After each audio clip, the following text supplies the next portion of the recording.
What does it really take to pull a business back from the absolute brink? Well, today we're going to dive into the incredible story of how one manager didn't just save a failing motel, she turned it into a five-star success story. Let's get right into it.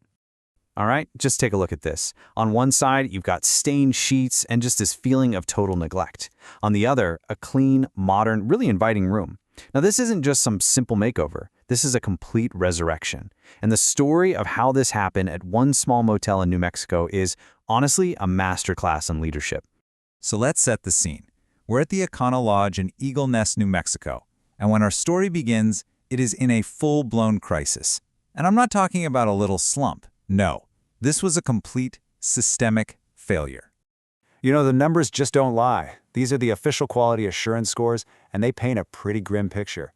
I mean, year after year, this motel was failing. And just look at 2023, a complete collapse across every single metric you can imagine. Cleanliness, condition, brand standards. This wasn't just a bad patch. This thing was in a death spiral. And you could just see the failure in the tiniest details. This corroded faucet. It isn't just dirty. It's a sign that basic, fundamental maintenance had been ignored for years. It tells you pretty much everything you need to know about the attitude around this place. And this is where it gets truly dangerous. This isn't about looking nice anymore. We're talking about exposed electrical wires. This motel wasn't just failing to be a pleasant place to stay, it was failing to be a safe place to stay. I mean, it's the absolute basics just being completely ignored. A torn, filthy bed skirt. This one photo just screams a total lack of standards, of systems, and frankly, any sense of pride in the work being done. And so into this complete and utter chaos walks the new general manager, Desiree Johnson. And let me tell you, she wasn't just starting a new job, she was basically embarking on a full-on rescue mission. Just try to imagine this is your first day. No procedures to follow, no rule book, no structure whatsoever. Desiree Johnson didn't just inherit a failing business, she inherited a total vacuum. She had to build everything from absolute zero. So how in the world do you even begin to fix a mess this big? Well, the short answer is, you don't. You rebuild it. And this turnaround wasn't luck. It was the result of a brilliant, methodical plan. Okay, so here's her blueprint for success, broken down into 4 key pillars. It all started with a 30, 60, 90-day plan, just to stop the bleeding. Then she built systems for long-term operational excellence. Next up came the physical upgrades to the crumbling motel. And finally, she focused on rebuilding trust with the entire community. It was a total top-to-bottom strategy. And this just shows you how hands-on she was. She literally wrote the rulebook from scratch. She created maintenance schedules so the place wouldn't fall apart again. She brought the tech into the 21st century. And she didn't stop there. She launched an internship program and opened the doors to the community. This wasn't just management. This was some truly visionary leadership. And the change was immediate. Right from the moment you walked into the lobby, it went from this sad, dated desk to a vibrant, modern space where you'd actually want to be.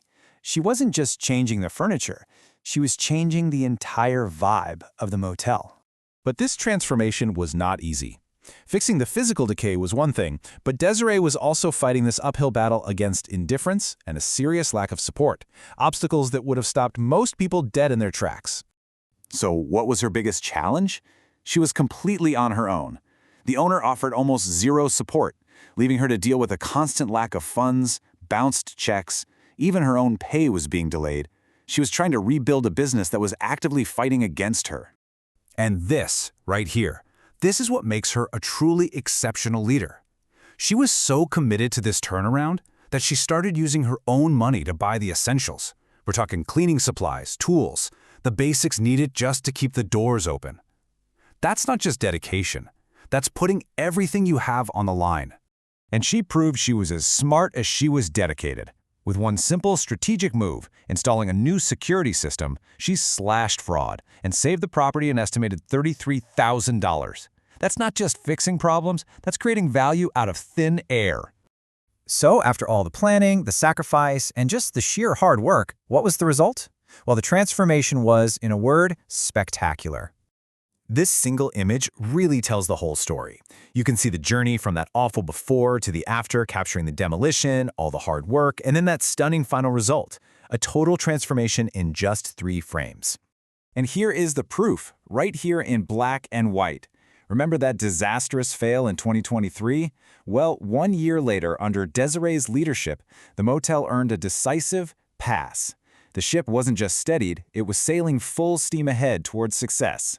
And you know what? The guests noticed. The feedback started pouring in, and look what they were praising: the cleanliness, the staff, the amenities. The very things that were driving the motel into the ground were now its biggest strengths. She had totally flipped the script. In the end, this wasn't just about passing an inspection. It was about creating a place that didn't just meet standards, but one that truly exceeded expectations. It became a comfortable, welcoming motel, and it is all a testament to the power of one determined leader.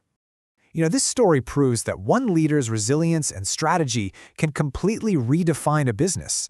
It really makes you wonder, in any crisis, what matters more, the resources you have or the leader you've got?